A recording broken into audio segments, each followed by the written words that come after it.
Good morning सगळ्यांना. So आता मी निघत आहे ओंकारेश्वर आणि उज्जैन ज्योतिर्लिंगला. आता सकाळी वाजलेले आहेत 4:24 वाजलेले आहेत, 4:30 झालेले आहेत आणि मी निघालेलो आहे उज्जैन आणि ओंकारेश्वरला. आता बघूया आमची यात्रा कशी होते आहे. आणि यात्रा सोलो ट्रिप करत आहे. सो आनंद काय भेटतो आणि कशा रीतीने. आणि मी बाय कारने जात आहे. ट्रेनने जाण्याचा माझा निश्चय होता, पण मी ओंकारेश्वर आणि उज्जैनला कार घेऊन जाणार आहे असं बोललो होतो. त्या कारणाने आज योगायोग आलेला आहे आणि बाबाचा बुलावा आलेला आहे. शिर्डी क्रॉस केलेली आहे. शिर्डीला पोहोचलेलो आहे. सो आता मी आहे प्रभू हॉटेल. इकडे ब्रेकफास्ट केलेला आहे. वैतागलो. 6 घंट्याची रनिंग मारलेली आहे. 6 घंटे झालेले आहे. अर्धा ब्रेक झालेला आहे आमचा. अर्धा ब्रेक होऊन आणि थोडा आमच्या राणीला जरा आराम दिलेला आहे. राणीने पण आराम केलेला आहे. त्याच्यानंतर मग मी निघणार आहे पुढच्या टप्प्यासाठी. ओंकारेश्वरला आता निघालेलो आहे. सो राणी बरोबर सुद्धा एक असा काढतो आहे.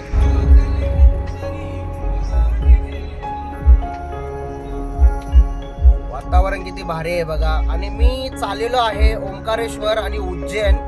ही ट्रिप आहे ती माझी बजेट ट्रिप आहे. बजेट ट्रिप म्हणजे या ट्रिपमध्ये कमीत कमी खर्चामध्ये कसं आपण अरेंज करू शकतो फिरण्यासाठी. तर मी तुम्हाला सगळ्या गोष्टी सांगत जाईन. कसं काय केलं मी ते. आता येताना डिझेल मी भरलेला आहे. डिझेल गाडी फुल केलेली आहे. कितीचा डिझेल भरला ते पण मी तुम्हाला सर्व सांगणार आहे.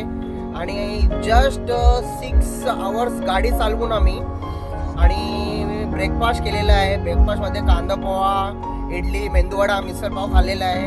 आणि बिल झालेला आहे तो म्हणजे मात्र 300 रुपीज. सो मला असं वाटतं आता जेवायची पण गरज लागणार नाही.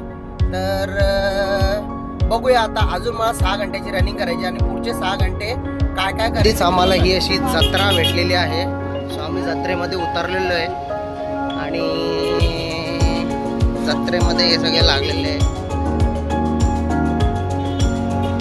मस्त मजा येते जरा.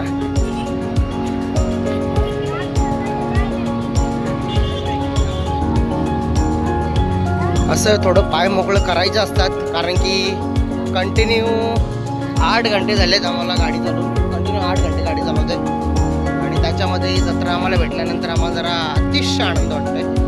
मस्त बघा. महाराष्ट्र बॉर्डर सोडलेली आणि आता आम्ही MP मध्ये दाखल झालेलो आहे. आणि हे आहे MP बॉर्डरला आहे. आम्ही MP आणि महाराष्ट्राच्या बॉर्डरला आहे. हे बघा.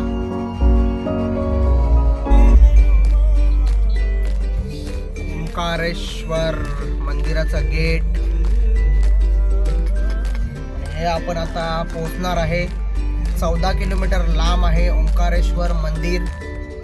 हा दुसरा एक इथे बघा. ओंकारेश्वर मंदिर 12 किलोमीटर लांब दाखवलेला आहे याच्यावरती. सो आपण आता फायनली ओंकारेश्वर मंदिरला पोहोचलेलो आहे.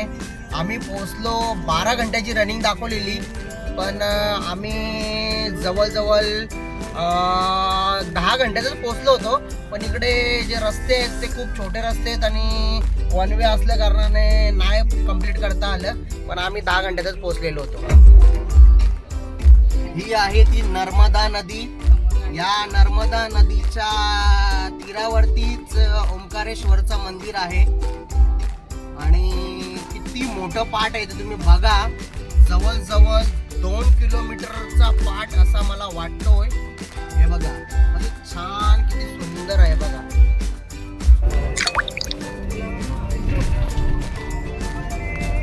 अशा रीतीने आमची नर्मदा परिक्रमा झालेली आहे. नर्मदा परिक्रमा.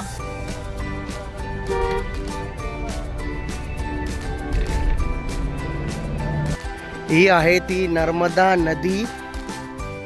नर्मदा नदी आणि ओंकारेश्वर टेम्पल. हा इकडनं तुम्हाला मी दाखवतो. हा बघा तिकडे ओंकारेश्वर टेम्पल आहे, तिकडे जायचं आहे. बघूया. फायनली पोचलो ओंकारेश्वर मंदिराकडे. आणि हे आहेत गोमाता. सगळ्यात पहिला गोमाताचं दर्शन घेऊन मग पुढे आम्ही प्रस्थान करतोय.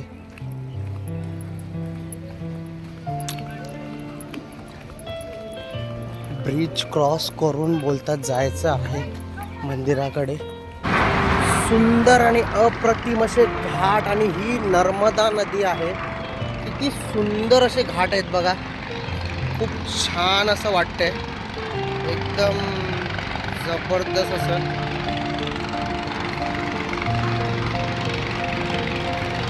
आणि ते आहे मंदिर तिकडे, ते आहे तिकडे मंदिर ओंकारेश्वरचं.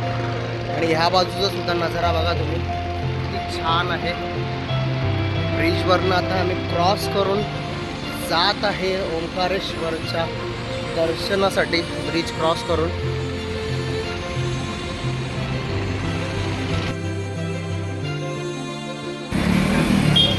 केलं आहे प्रवेश ओंकारेश्वर नगरीमध्ये.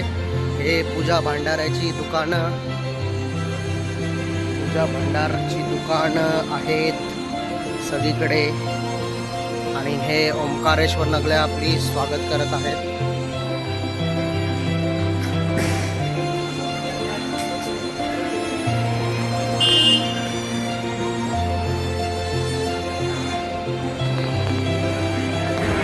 ओंकारेश्वर ज्योतिर्लिंगचा हा प्रवेशद्वार, जिकडनं आपण जाणार आहोत.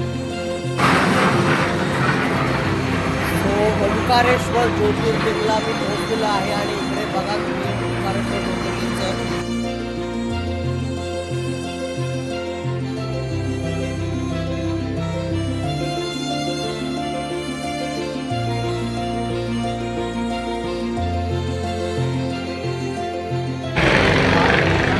ज्योतिर्लिंग अशा पद्धतीने आहे हे बघा.